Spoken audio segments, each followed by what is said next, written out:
In the heart of the enchanted Glimmerwood, where the trees whispered riddles and flowers giggled with morning dew, lived a curious little fairy named Lila.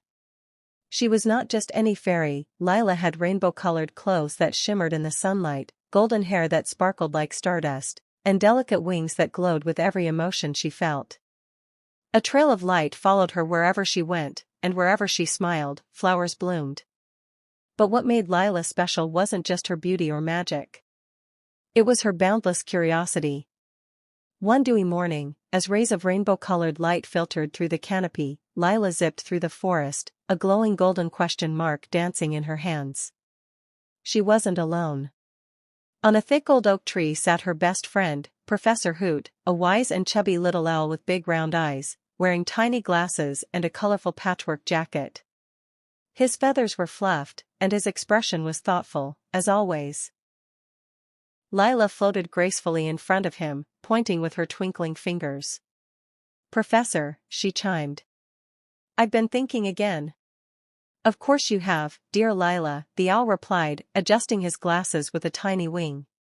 "What curious spark has fluttered into your mind today?" Lila twirled and held up the glowing question mark. "Everyone in the forest keeps mixing things up. They don't know when to say has or have. I want to teach them, but in the most magical way." Professor Hoot hooted thoughtfully. "Language is a forest itself, twisting, turning, growing. A very noble quest indeed." The fairy raised her wand, and with a gentle flick, glowing golden letters floated into the air. "Has is for he, she, it." The words sparkled with magic, suspended in the air like a floating message from the stars. Birds gathered around. Squirrels paused in their nut gathering. Even the flowers turned slightly, eager to listen. "And look here." Lila spun once more and waved her wand again. Another phrase appeared in glowing cursive light: "Who has a hat?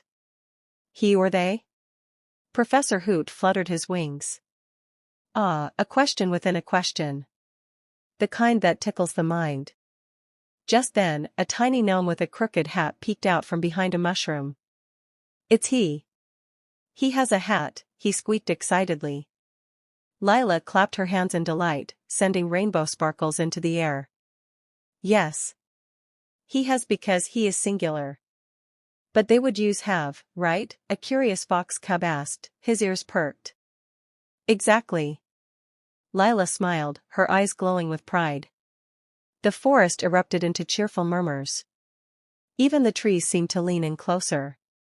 Professor Hoot puffed up his feathers. "This may be the most enchanted grammar lesson the forest has ever known."